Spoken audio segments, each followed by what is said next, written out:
পাশাপাশি জমি সংক্রান্ত বিবাদের জেরে দাদাকে খুনের অভিযোগ ভাইয়ের বিরুদ্ধে। নদিয়ার হোগলাবেড়িয়ার হরিপুরের ঘটনা, জমি সংক্রান্ত বিবাদ আর তার জেরেই দাদাকে খুনের অভিযোগ উঠছে ভাইয়ের বিরুদ্ধে। জমি সংক্রান্ত বিবাদ থেকে দাদাকে খুনের অভিযোগ। জমি সংক্রান্ত বিবাদের জেরে দাদাকে খুনের অভিযোগ ভাইয়ের বিরুদ্ধে। নদিয়ার হোগলাবেড়িয়ার হরিপুরের ঘটনা।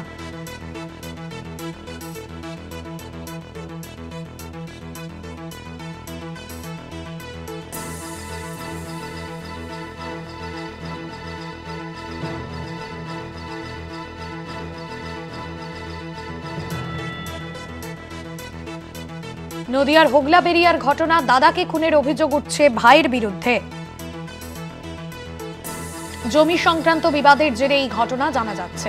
বিশাল সিংহ রায় রয়েছেন ফোন লাইনে। বিশাল, ঠিক কি ঘটনা ঘটেছে, কি জানা যাচ্ছে? যেটা জানা গেছে যে হোগলাবেড়িয়ায় তোমার জমি বিবাদের যে ভাইয়ের হাতে খুন হয় আমার দাদা, এবং জমি বিবাদ নিয়ে তোমার যে খুন ঘটেছে এবং মর্মান্তিক ঘটনা ঘটেছে তোমার হোগলাবেড়িয়া থানার হরিপুরে, এবং মৃত্যুর নাম বাপন মন্ডল, বয়স 33।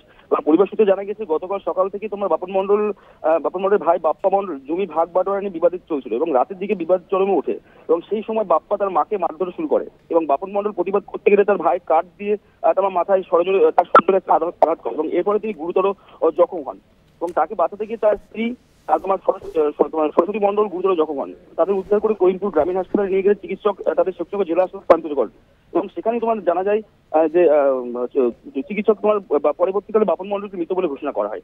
এটা এখন জানা গিয়েছে ভাস্বতী। ধন্যবাদ বিশাল।